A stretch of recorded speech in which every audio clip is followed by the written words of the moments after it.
Bonjour tout le monde. Bonjour maître Renaud Lesqueren, bonjour madame Solène Bourdeau. Bonjour. Bonjour.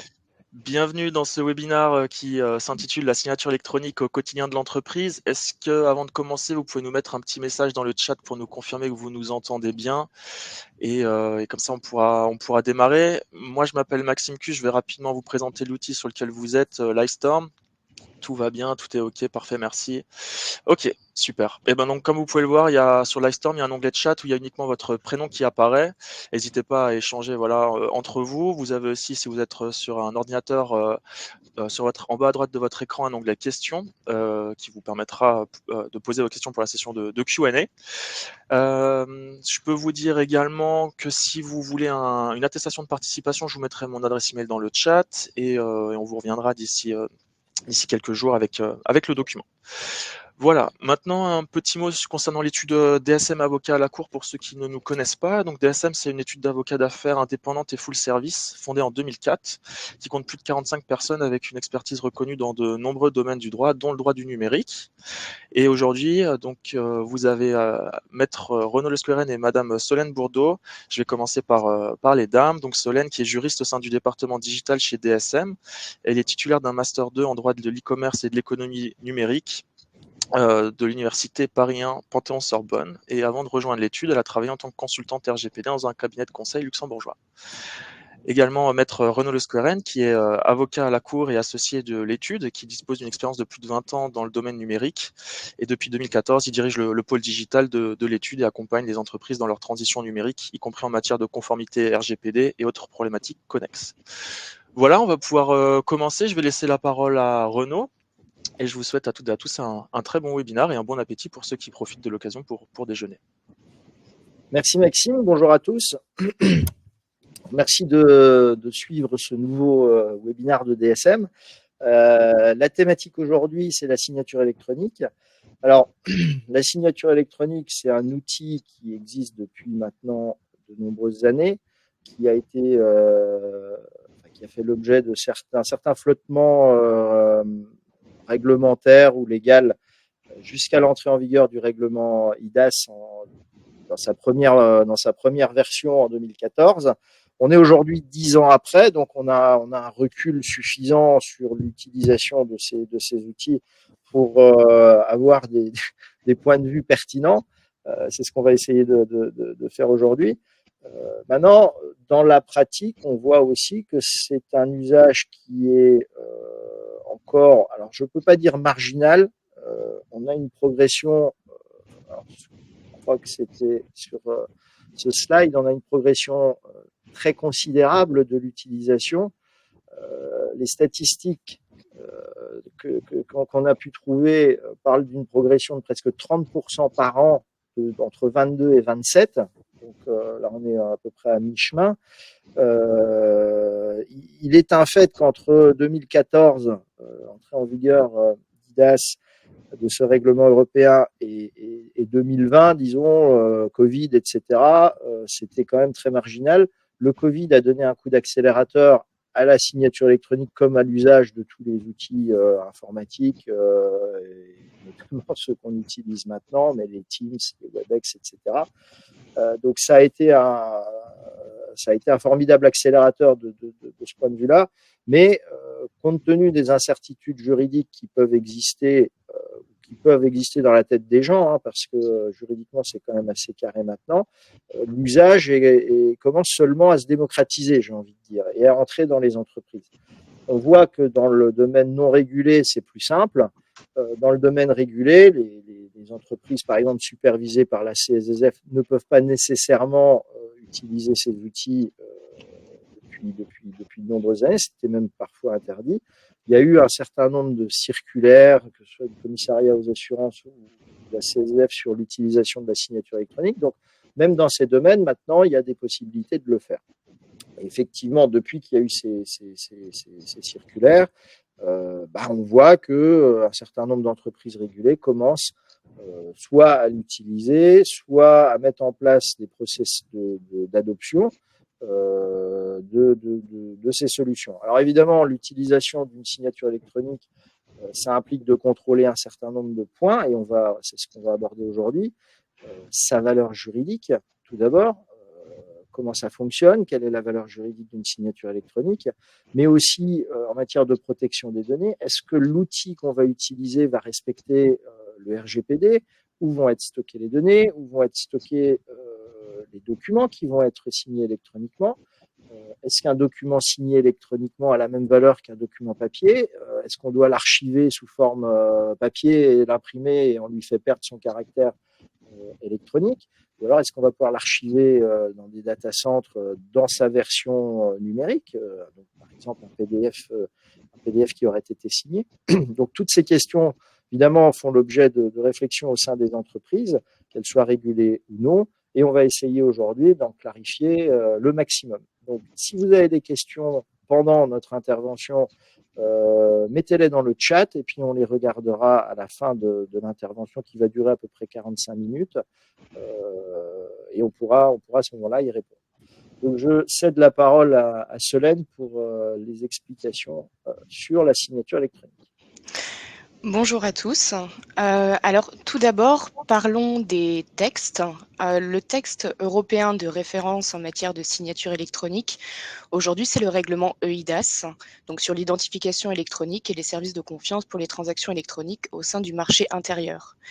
Derrière ce règlement européen, en réalité, le législateur avait un double objectif. Le premier étant de faciliter les transactions électroniques transfrontalières et le deuxième, d'introduire un régime juridique applicable à un certain nombre de services de confiance. À noter que ce règlement présente quand même une limite générale qui est qu'il laisse aux États membres le soin de déterminer les effets juridiques qui sont associés à chacun de ces services de confiance, à l'exception de la signature électronique qualifiée, on en parlera tout à l'heure. Ce règlement européen, donc le règlement EIDAS, est venu abroger une directive, la directive de 1999. La difficulté de cette directive, c'est qu'elle prévoyait déjà de reconnaître une valeur identique à certaines signatures électroniques. Toutefois, lors de la transposition, on a vu apparaître des divergences qui ont en fait remis en cause la reconnaissance de la signature électronique entre les différents États membres, d'où l'adoption également du règlement EIDAS. Aujourd'hui, le règlement EIDAS, alors c'est tout récent, il vient d'être modifié par le règlement EIDAS 2.0 et ce règlement EIDAS 2.0 répond en réalité aux besoins d'une évolution rapide du marché des services de confiance, notamment dans les secteurs où le besoin de sécurité est important. Je pense notamment à la banque et à l'assurance.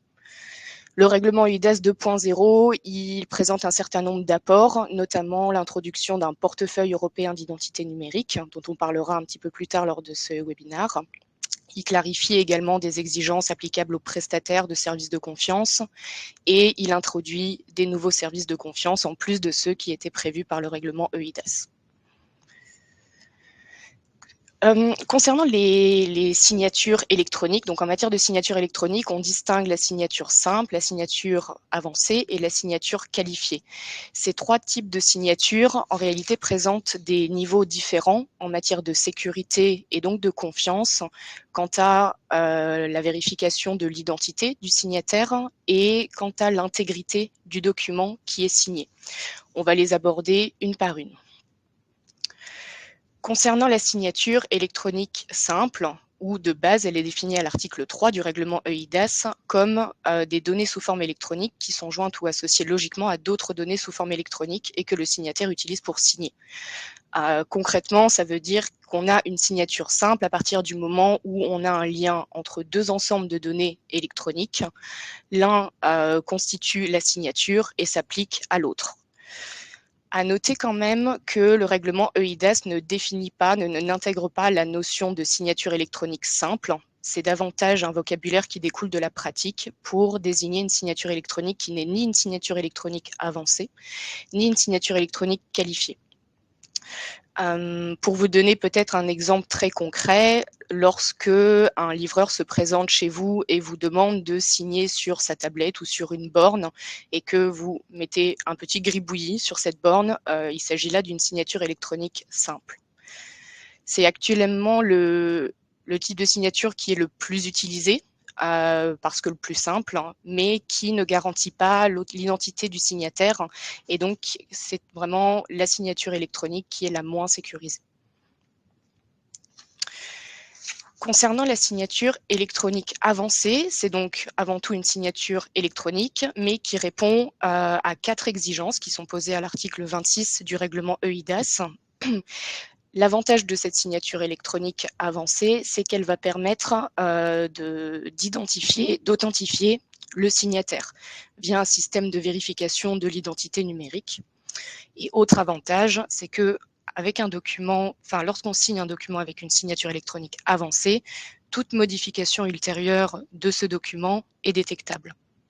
Donc on voit bien que par rapport à une signature électronique simple, la signature électronique avancée offre un niveau de sécurité et donc de confiance bien plus élevé. Donc, comme je le disais, la signature électronique avancée doit répondre à un certain nombre d'exigences qui sont posées à l'article 26. Elle doit tout d'abord être liée au signataire de manière univoque, permettre d'identifier le signataire. Et donc, ça, vous voyez, ce sont 2 exigences qui permettent en fait d'authentifier la personne qui signe le document à l'aide d'une signature électronique avancée. Elle doit également être créée à l'aide de données de création de signatures électroniques sécurisées que le signataire peut, sous son contrôle exclusif, utiliser pour signer. Et dernière exigence, elle doit être liée aux données associées à cette signature. Donc, ces 2 dernières exigences permettent de rendre toute modification ultérieure du document signé électroniquement identifiable, détectable. Concernant la signature électronique qualifiée, donc le dernier niveau de signature, il est défini à l'article 3 du règlement EIDAS. Et donc, c'est en réalité une signature électronique avancée qui répond aux 4 exigences qu'on vient de mentionner, mais qui, en plus de ça, répond à 2 exigences supplémentaires, qui est qu'elle doit être créée à l'aide d'un dispositif de création de signature électronique qualifiée, et elle doit reposer sur un certificat qualifié de signature électronique. Le certificat de signature électronique, on l'abordera un petit peu plus tard au cours de ce webinaire, mais c'est vraiment l'apport majeur de la signature électronique qualifiée. Donc, qu'est-ce que c'est qu'un certificat qualifié de signature électronique? C'est en réalité une attestation électronique qui permet de faire le lien entre les données de validation de la signature électronique et la personne physique qui a signé. Pour que ce certificat soit qualifié, il doit en plus être délivré par un certain type de prestataires qu'on abordera également, mais qu'on appelle les prestataires de services de confiance qualifiés. Concernant les effets juridiques de cette signature, c'est le seul type de signature qui a la même valeur légale que les signatures manuscrites. Et ce principe d'équivalence est explicitement posé à l'article 25 du règlement EIDAS. Donc, comme je le disais, il y a une équivalence entre la signature électronique qualifiée et la signature manuscrite. On parle du principe d'équivalence. En réalité, ce principe, il existait déjà dans la directive de 1999. On parlait d'équivalence fonctionnelle. La démarche, en fait, à ce moment-là, était d'identifier les fonctions d'un formalisme, de les transposer à un outil numérique afin que cet outil numérique remplisse les mêmes fonctions et produise les mêmes effets juridiques. Mais le principe d'équivalence est vraiment consacré par le règlement EIDAS. Alors, question importante, tous les documents peuvent-ils être signés électroniquement? Comme je vous le disais un petit peu plus tôt, la limite générale du règlement EIDAS, c'est qu'il laisse aux États membres le soin de déterminer les effets juridiques associés aux différents services de confiance. Donc, d'un pays à l'autre, les choses peuvent en effet être un petit peu différentes. Au Luxembourg, parmi les documents qu'on peut signer à l'aide d'une signature électronique, on retrouve tous les documents B2B, B2C, et depuis le 1er août 2023, tous les actes authentiques. À noter que, si je prends l'exemple de la France a été un petit peu en avance à ce sujet, parce qu'en réalité, le Covid a mis un gros coup d'accélérateur sur les services de confiance. Et c'est vrai qu'en France, par exemple, tous les actes notariés peuvent être signés électroniquement depuis avril 2020. Donc vraiment, pleine période Covid. Si on poursuit avec le Luxembourg, parmi les documents qui ne peuvent pas être signés électroniquement, on va retrouver les actes administratifs, sauf autorisation express, les contrats de transfert de biens immobiliers, les accords de gage ou de garantie, les actes requérant l'intervention de tribunaux, d'autorités publiques, et d'autres documents dus à des règles ou des pratiques sectorielles, comme le mentionnait Maître Le Squeren, notamment dans le secteur financier. Peut-être une remarque aussi concernant les actes qui requièrent l'intervention des tribunaux. En France, depuis un arrêté qui date de novembre 2020, les décisions juridictionnelles rendues en matière civile peuvent être signées grâce à la signature électronique, ce qui n'est pas le cas au Luxembourg. Alors, comme je le disais, et je me répète un petit peu, mais les États membres donc décident des effets juridiques à associer aux différents services de confiance et donc de signature, à part pour la signature électronique qualifiée, mais pour les autres c'est le cas.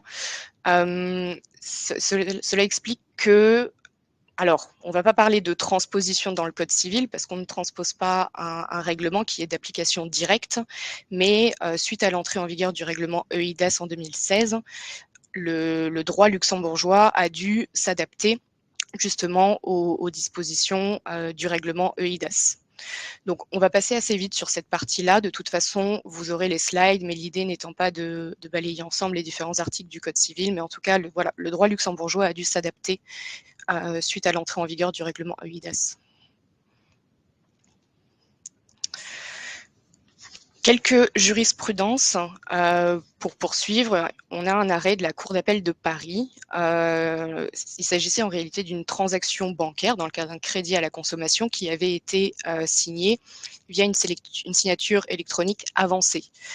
La validité de cette signature a été challengée par le débiteur, mais en fin de compte, cette signature a été reconnue comme valable en application de la méthode du faisceau d'indices en réalité. Ce que ça signifie, alors là ça va être un peu plus juridique, mais conformément au nouveau code de procédure civile, celui qui affirme un fait doit le prouver. Donc en principe, le débiteur aurait dû prouver que la signature n'était pas valable. En pratique, les choses se passent un petit peu différemment. En cas de contestation d'une signature électronique avancée, le juge s'attend à recevoir un faisceau d'indices qui permettent de conclure que la signature est valable. Et c'est ce qui s'est passé dans ce cas-là. Il y avait différents indices qui concouraient à reconnaître la validité de la signature électronique avancée dans cette affaire. Autre arrêt, cette fois-ci de la Cour de justice de l'Union européenne de 2022. Il s'agissait cette fois-ci de documents dans le cadre d'un audit de la TVA qui avait été réalisé auprès d'une société bulgare, et ces documents avaient été signés avec une signature électronique avancée. Une fois de plus, la validité de la signature a été challengée et par la société bulgare qui avançait que cette signature n'était pas une signature électronique qualifiée et que la signature électronique qualifiée était requise pour les actes administratifs en Bulgarie. La Cour de justice de l'Union européenne a en effet confirmé que cette signature électronique n'était pas valable, non pas parce qu'il s'agissait d'une signature avancée, et qu'il ne s'agissait pas d'une signature qualifiée, mais parce que la signature qualifiée était requise concernant les actes administratifs en Bulgarie. Donc voilà pour vous donner quelques exemples de signatures qui peuvent en effet être challengées et comment est-ce qu'on en arrive à la conclusion que oui ou non, la signature utilisée, le type de signature utilisée est valable ou non.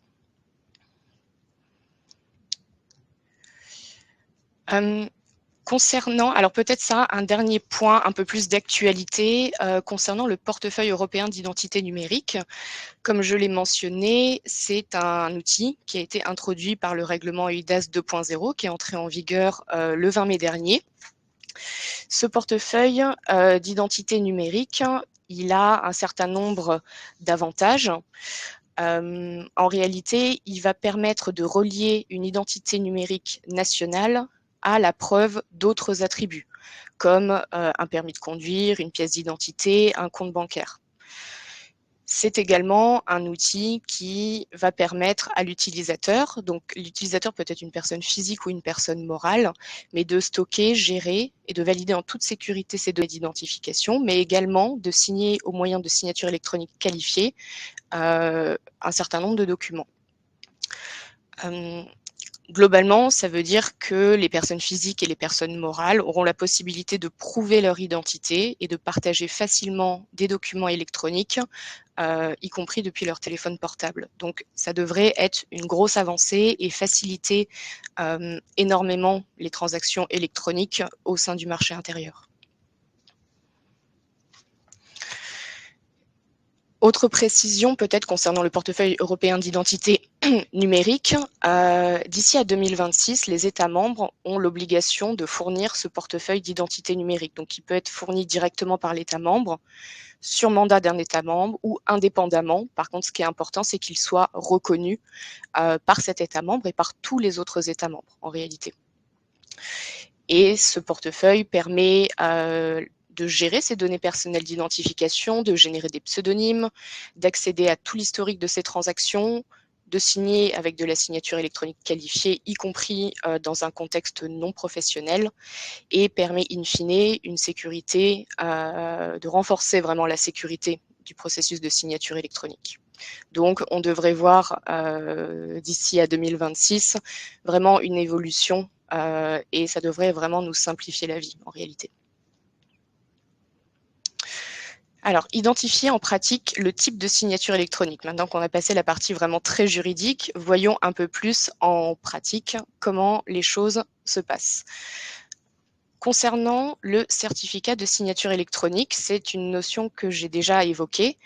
Une chose à savoir concernant ce certificat, c'est que lorsqu'un document est signé électroniquement, mais qu'il n'y a pas qu'il n'est pas accompagné du certificat de signature électronique, au mieux, il aura la valeur d'une signature simple et qui pourra, comme on l'a vu, être facilement contestée parce que la signature électronique simple n'a pas d'exigence particulière en termes de sécurité et ne permet pas d'identifier le signataire.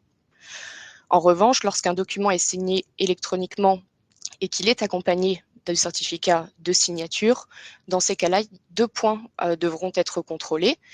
Déjà, le type de signature, est-ce qu'on est sur une signature avancée ou sur une signature qualifiée? Et lorsqu'on est en présence d'une signature qualifiée, contrôler qui est le prestataire de service de confiance qui a délivré ce certificat et cette signature. Donc, comme je le disais, il y a différents types de certificats. Le certificat de signature électronique, qui est donc, pour rappel, une attestation électronique qui fait le lien entre les données d'une signature électronique et la personne physique qui utilise cette signature électronique.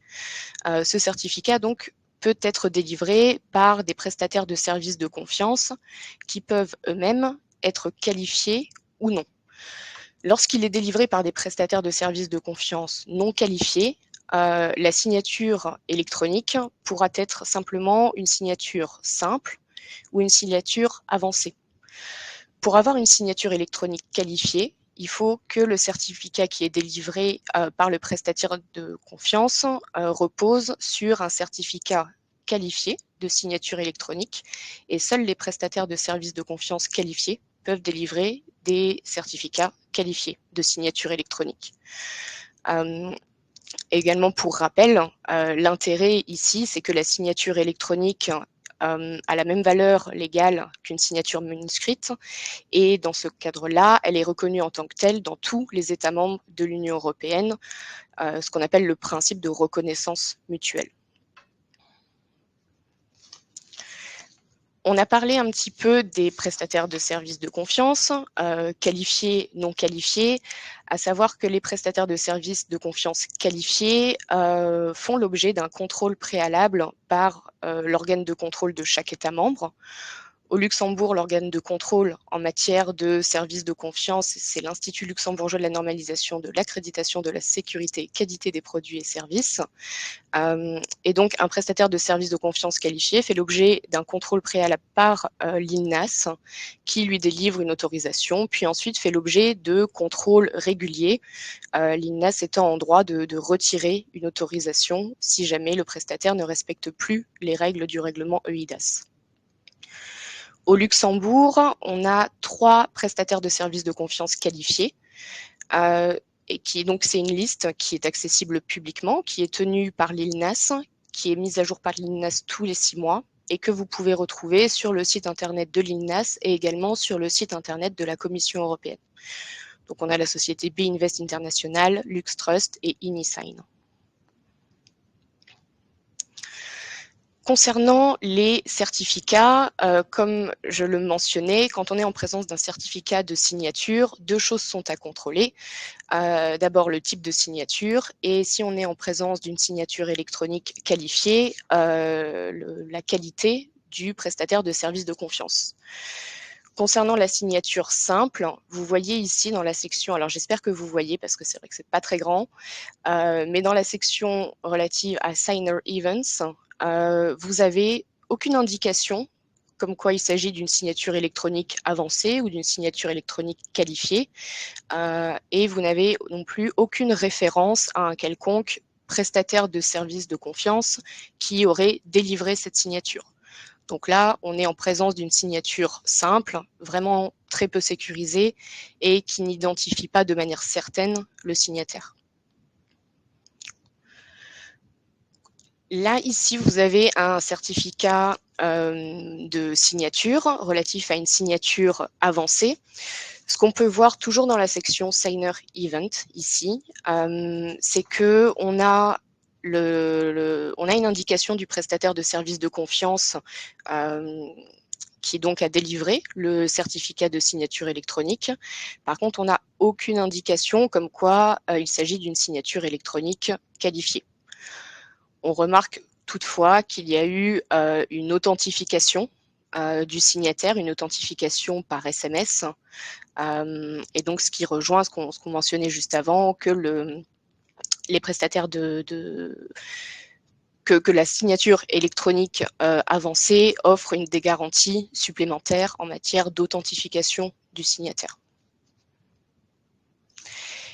Et enfin, concernant la signature électronique qualifiée, on voit ici que le type de signature est indiqué, donc QES pour Qualified Electronic Signature. On a également une indication du prestataire de service de confiance qui a délivré ce certificat, prestataire de service de confiance qui lui-même est qualifié et qui délivre donc un certificat qualifié de signature électronique. Toujours concernant la signature électronique qualifiée, ça c'est plutôt un tips, mais lorsque vous ouvrez le document dans Adobe et que vous vous rendez dans les propriétés de la signature, vous avez généralement une mention qui indique s'il s'agit d'une signature électronique qualifiée conformément au règlement EIDAS. Donc voilà un petit peu en pratique comment s'assurer de quel type de signature a été utilisé et donc du niveau de sécurité et de confiance que vous pouvez accorder à ces signatures. Je laisse maintenant la parole à Maître Le Skeren s'agissant des usages recommandés. Merci Solène. Donc on a vu la qualification juridique des différents types de signatures. On a vu maintenant comment en pratique contrôler le type de signature dans lequel on se situe. Maintenant, l'idée, c'est de présenter les usages, en tout cas ce que nous, on considère comme acceptable, dangereux, pas dangereux. C'est un peu un risk assessment que chacun doit faire par rapport à l'importance du document dans son activité. Et on va donner un certain nombre de guidances. Alors, les questions que vous devez vous poser quand vous allez utiliser, que ce soit proposer à vos clients de signer électroniquement, que ce soit signer électroniquement dans votre organisation, ou que ce soit signer des documents que vous allez ensuite transmettre et qui vous sont proposés par des tiers, vous devez réfléchir en fait à un certain nombre de questions en fonction du risque que cela peut poser sur votre entreprise, en fonction du document lui-même. Donc, d'abord, quel est le type de document? Il y a un certain nombre, et ça, on l'a déjà expliqué, un certain nombre de documents qui ne peuvent pas être signés électroniquement. Parmi ceux-là, il y a aujourd'hui les actes notariés. Alors, il y a des pays qui ont déjà mis en place la signature électronique au niveau des notaires. Par exemple, si vous signez un acte notarié en France, même si vous allez dans l'office du notaire, vous allez signer électroniquement. Donc, vous allez avoir une plateforme et une tablette, et vous allez signer sur la tablette quand bien même le notaire est présent avec vous dans la salle, et si c'est une opération immobilière, l'achat et la vente. Donc ça, c'est des sujets sur lesquels Luxembourg travaille, mais c'est pas encore le cas. Donc, par la loi, dans un certain nombre de cas, par les réglementations imposées par le superviseur dans d'autres, il y a des documents qui ne peuvent pas être signés électroniquement. Donc tout ne peut pas être signé électroniquement, mais dans ce cas-là, il faut qu'il y ait une disposition légale qui le prévoit. Donc c'est le premier point à contrôler. Le deuxième point à contrôler, c'est quelle est la portée du document, quelle est l'importance du document. Plus vous avez un document qui est important pour vous, et potentiellement à risque, s'il y a des risques de contestation ultérieure, donc un document qui va vous engager à faire des paiements, à transmettre des propriétés, des choses comme ça, plus la sécurité juridique devra être forte. Et donc, évidemment, si vous optez pour une signature électronique, vous devrez, dans ce cas-là, réfléchir à utiliser une solution qualifiée. Maintenant, si c'est des documents internes dont la contestation est quasiment est très très peu probable, voire quasiment impossible, à ce moment-là, vous pourriez opter pour des solutions avec des signatures moins liantes. Il existe des moyens de mitiger aussi les choses. On voit parfois des gens, parce que très concrètement, et on n'a pas abordé cet aspect-là, mais je peux l'expliquer en un mot, quelle est la différence entre signer électroniquement en signature simple, avancée ou qualifiée? Quand vous signez électroniquement en signature simple, ça va être apposé, comme l'a expliqué Solène, une photo sur un document ou même confirmé par un email qui ne sera pas sécurisé. Donc, c'est très rapide. Donc, vous allez, même si vous utilisez une plateforme de signature, donc les plateformes, il y en a plein de types, mais les outils pour signer, il y en a moins. En général, ça va être DocuSign, ça va être donc solution américaine. Il y a Eurocert pour des solutions de signature européennes. Puis il y a plein de plateformes qui vont utiliser en sous-jacent ces solutions de signature. Donc, ils vont utiliser ces outils, DocuSign, Eurocert. Je ne sais pas si LuxTrust a son propre outil, mais je crois qu'en tout cas, ils sont en train de le développer. Je ne sais pas s'il est déjà sorti. Et puis, il y a des plateformes qui vont utiliser ces outils sous-jacents de signature sur leur plateforme pour signer. Par exemple, dans l'immobilier, il y a LuxSign qui propose ce genre de plateforme, mais vous en avez plein d'autres. Il y a des solutions qui s'appellent Closed, qui est une solution française. Donc, il y a plein de solutions de plateformes qui permettent de signer en utilisant en sous-jacent la solution de signature électronique. Donc, quand vous êtes en simple, c'est très rapide. Vous vous connectez, vous cliquez sur la signature et puis c'est tout. Il n'y a aucune vérification. Quand vous êtes sur une plateforme avec une signature avancée, là, en général, vous devrez vous connecter vous devrez d'abord vous identifier sur cette plateforme. Vous allez ensuite, au moment de la signature, vous connecter. Donc, vous taperez une première fois un code et parfois, vous recevrez en plus un code sur votre téléphone. Donc là, on serait dans une signature avancée avec double authentification. La première, c'est que vous vous êtes déjà préalablement identifié sur la plateforme et vous avez un code personnel, première identification. Et au moment de signer vraiment, vous recevez un SMS ou un email,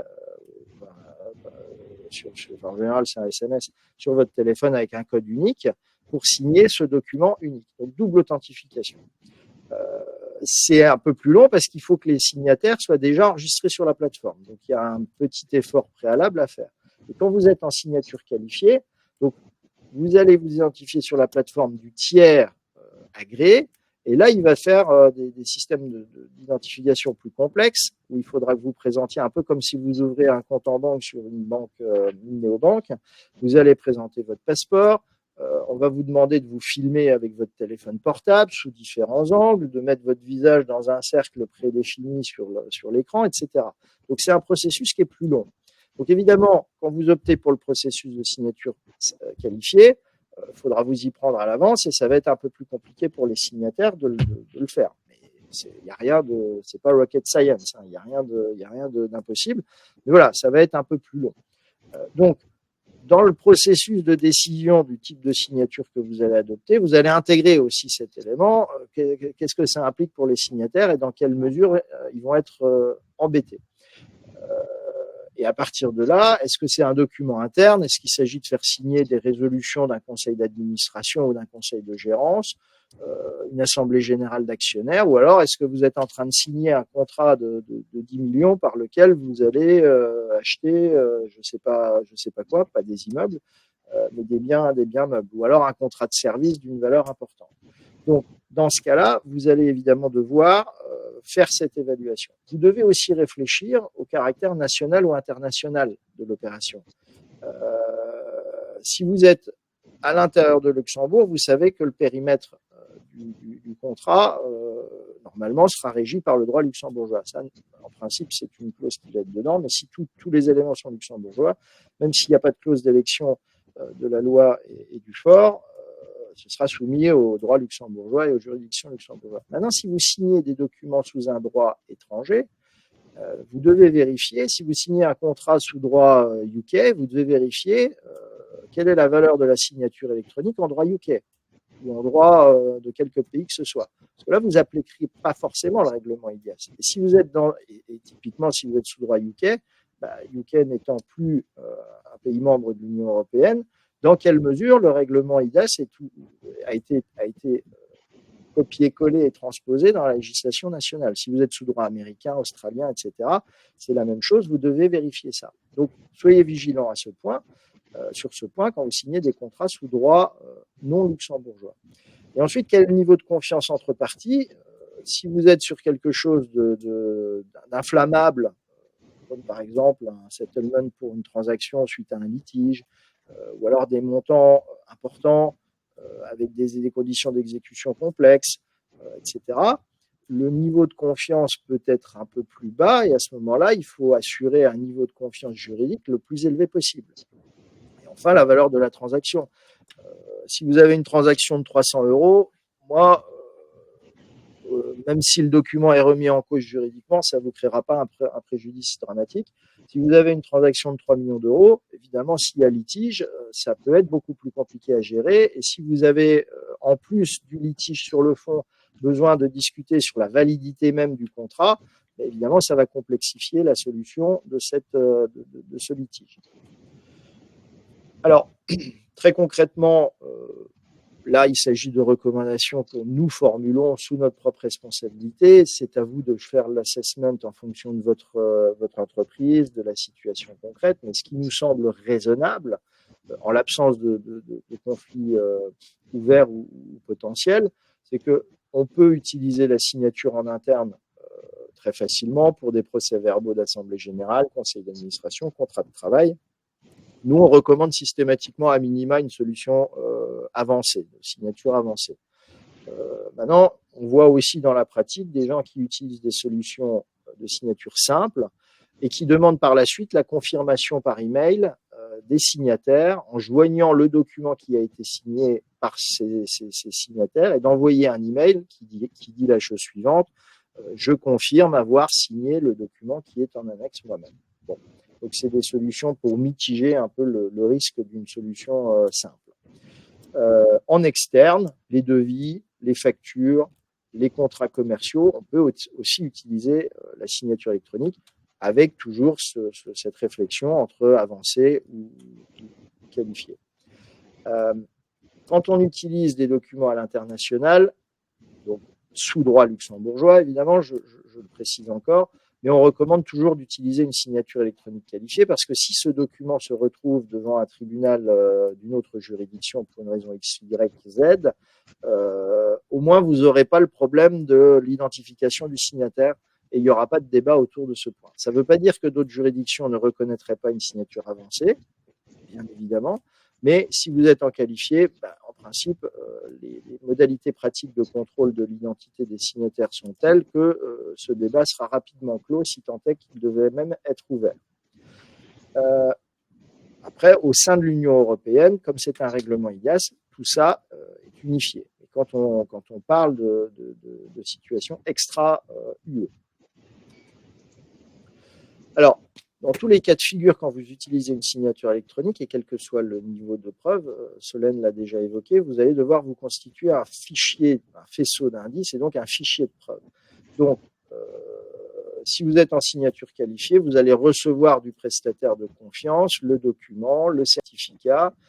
Vous pouvez également conserver dans le dossier les éventuels échanges autour de ce document. Quand vous êtes dans une signature avancée ou simple, c'est encore plus important. C'est encore plus important. Vous devez être en mesure de justifier par tous les moyens que effectivement cette personne a bien signé. Donc vous aurez la double authentification qui, en principe, est suffisante aujourd'hui devant les tribunaux.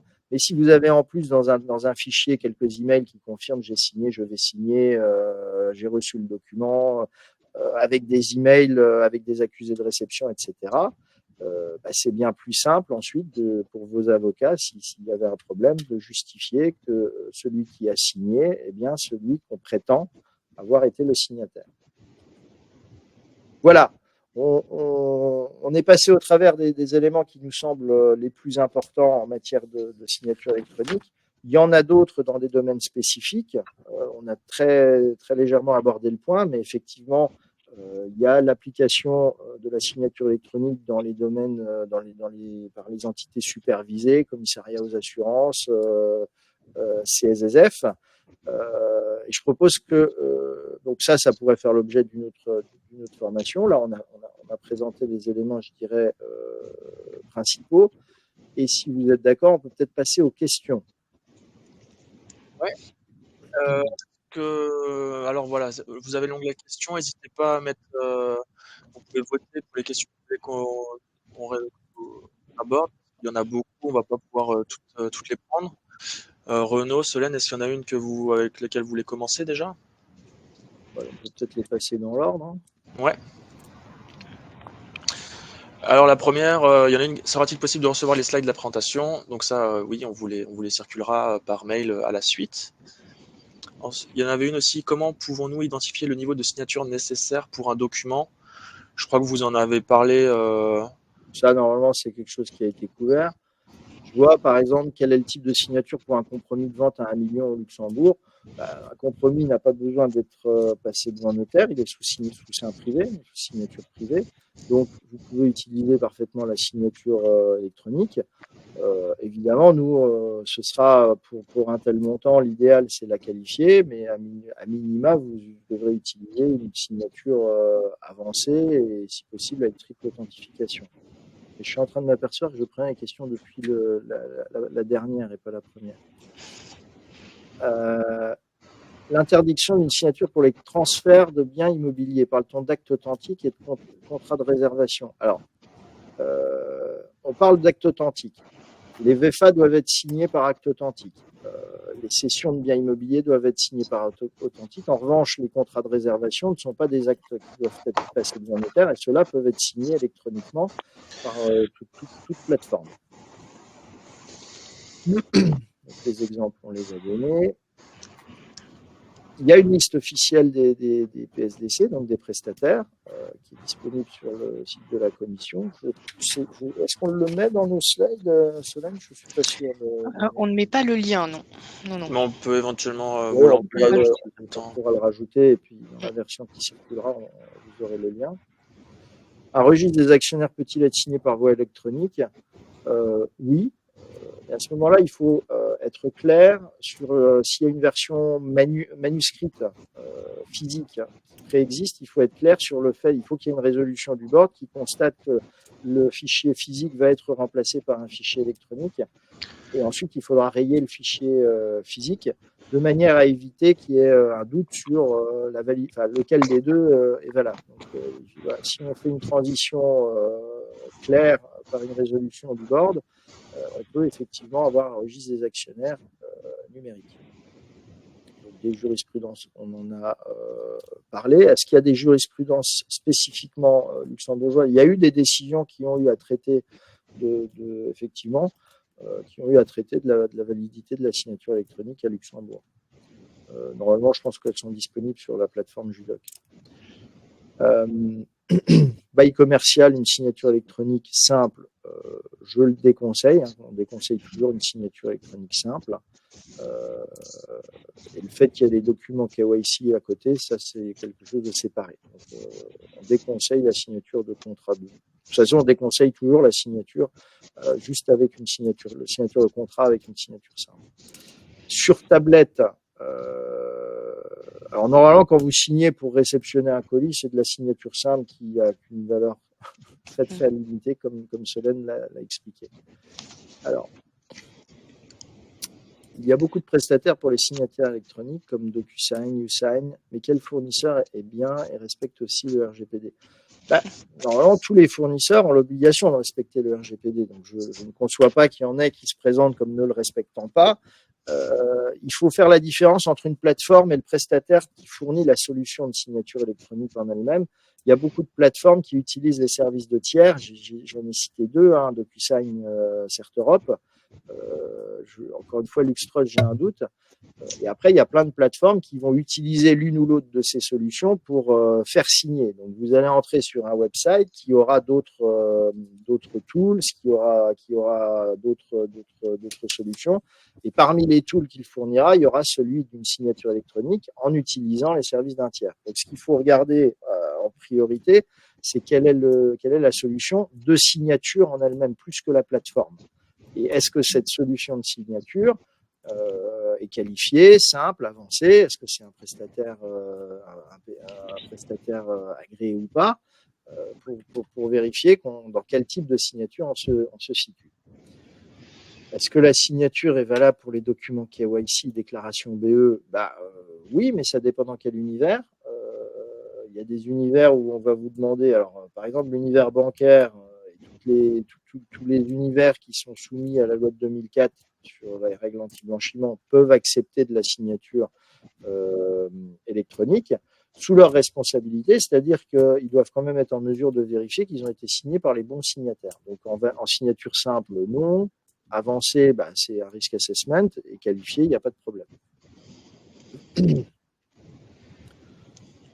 Alors, l'acceptation des banques de documents signés électroniquement, notre expérience, c'est que c'est en train d'évoluer, mais elle est encore assez faible. Alors, elle est faible dans un certain nombre de banques dites traditionnelles à Luxembourg. Elle est extrêmement élevée dans les néobanques.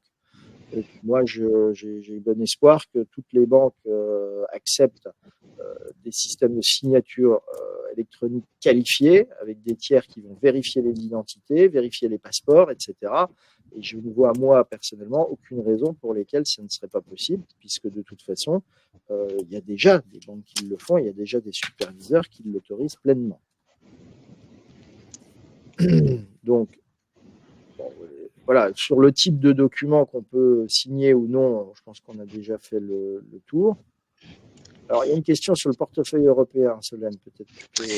Oui, tout à fait. Donc, est-ce que le portefeuille européen permettra de s'authentifier sur divers services? En effet, c'est tout l'intérêt du portefeuille européen. Il permettra de s'authentifier sur des services tant publics que privés.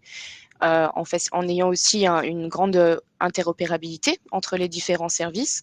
Et tout l'intérêt de ce portefeuille européen, c'est d'éviter d'avoir à utiliser des solutions privées pour s'authentifier et souvent à avoir à fournir des données personnelles qui ne sont pas toujours nécessaires pour s'authentifier. Donc oui, c'est tout l'intérêt de ce portefeuille européen d'identité numérique. Voilà. Alors, un contrat de prêt avec une banque peut-il être signé électroniquement? Ça dépend du superviseur de la banque et ça dépend de la banque, mais d'un point de vue légal, rien ne s'y oppose. Peut-être, il peut y avoir des questions de supervision qui viendraient remettre ça en cause, mais d'un point de vue légal, on peut signer tout document, comme ça a été expliqué, de manière électronique. Voilà, je pense qu'on a fait le tour des questions. Si vous en avez d'autres, on est évidemment à votre disposition, ravis d'y répondre. On est un cabinet d'avocats, donc on est là pour ça. On vous remercie chaleureusement de votre participation. Vous étiez assez nombreux aujourd'hui. Et puis bon appétit maintenant. Merci beaucoup. Merci à vous. Merci, au revoir. Au revoir.